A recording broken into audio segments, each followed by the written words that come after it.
Hello everyone, welcome to LBS IAS Academy. Today we are going to discuss economics MCQs based on previous year UPSC questions.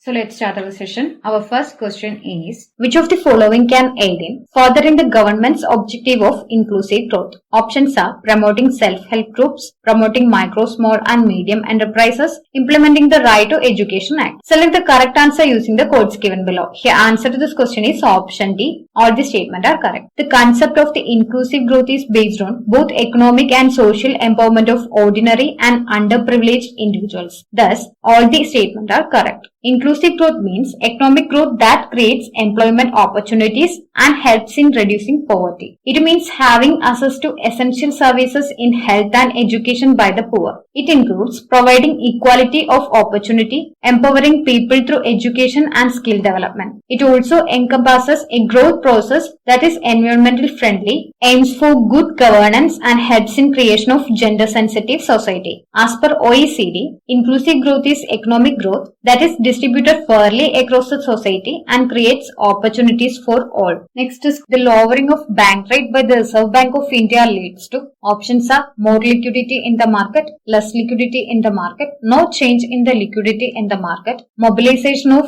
more deposits by commercial banks. Here answer to this question is option A, more liquidity in the market. Liquidity is the cash available in the system. It can be surplus, neutral or deficit. Higher quantity of it helps reduce short-term interest rates, while low availability can push up rates without any RBI policy action. Similarly, liquidity can also influence the central bank's policy action through a rate reduction or increase. When a bank suffers fund deficiency, it can borrow money from RBI to continue services. When bank rate is increased by the central bank, a commercial bank's borrowing cost hikes, which reduces the supply of money in the market. So, any reduction in the bank rate and the repo rate will lead to borrowers getting loans at lower interest rate. The lowering of bank rates makes the domestic banks borrow money at cheap rate, which in turn increase the liquidity in the market. Next is, what is the purpose of Vidyanjali Yojana? To enable the famous foreign educational institutions to open their campuses in India. That is incorrect. To increase the quality of education provided in government schools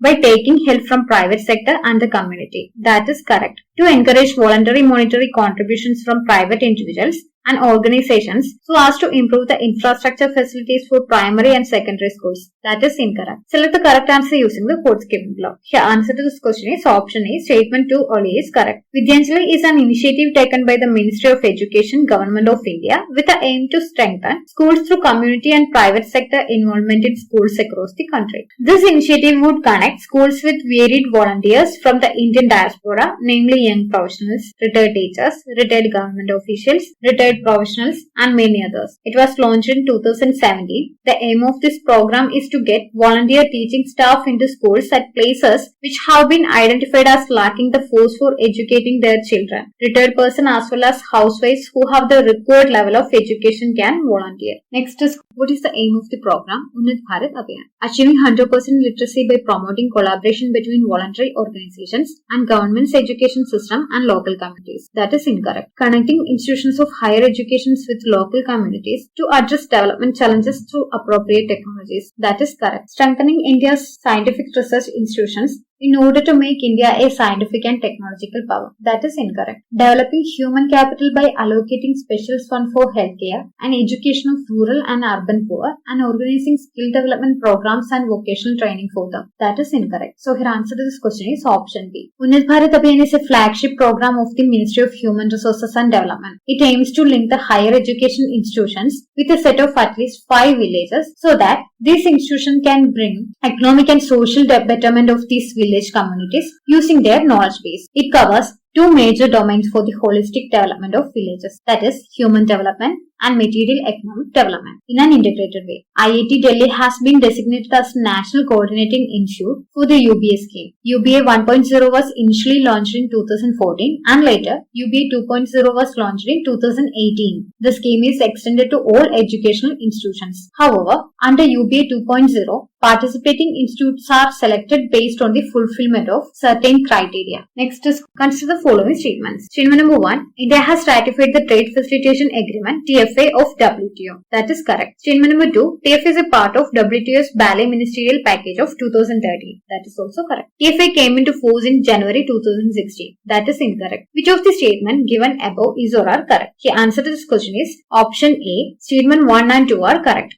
WTO members concluded negotiations at 2013 Bali Ministerial Conference on the landmark Trade Facilitation Agreement, which entered into force on 22 February 2017 following its ratification by 2/3 of the WTO membership. That is, the number of member countries which ratified the agreement reached a count of 112. The main aim of the agreement was to boost global growth by reducing the cost of the transaction in terms of export and import. TFA was introduced to simplify customs procedures by reducing cost and to improve the efficiency and speed of trade being done. The agreement basically seeks to simplify the border management programs and bring down trade barriers. Consequent to India's ratification of WTO agreement on TFA, in April 2016, National Committee on Trade Facilitation has been constituted. Next is, which one of the following effects of creation of black money in India has been main cause of worry to the government of India? Options are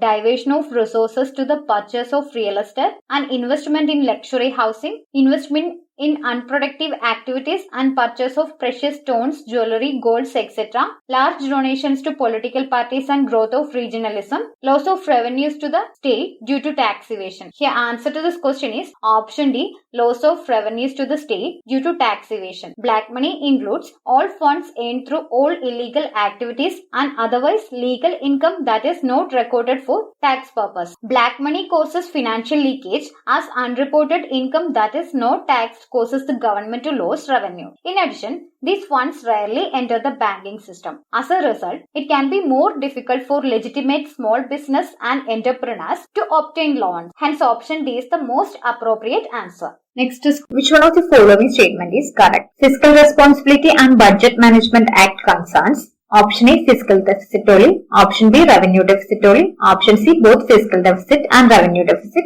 Option D, neither fiscal deficit nor revenue deficit. Here answer to this question is option C, both fiscal deficit and revenue deficit. The FOBM Act aims to introduce transparency in India's fiscal management systems. The Fiscal Responsibility and Budget Management Act establishes financial discipline to reduce fiscal deficit. The Act's long-term objective is for India to achieve fiscal stability and to give the RBI flexibility to deal with inflation in India. The Act was enacted to introduce more equitable distribution of India's debt over the years. Fiscal deficit is the negative balance that arises whenever a government spends more money than it receives in the form of taxes and other revenues. The revenue deficit is a surplus of revenue expenditure over revenue receipts. A high degree of revenue deficit symbolizes that the government should reduce its expenses. Next is, the headquarters of International Organization for Standardization are located in Rome. That is incorrect. ISO 9000 relates to the quality management systems and standard. That is correct. ISO 14000 relates to environmental management system. That is correct. Which of the statement given above is or are correct? Here answer to this question is option C. Statement 2 and 3 are correct. The headquarters of ISO is at Geneva, Switzerland. ISO is an independent non-governmental international organization with a membership of 167 national standard bodies. The ISO 9000 family is the world's best known quality management standard for companies and organizations of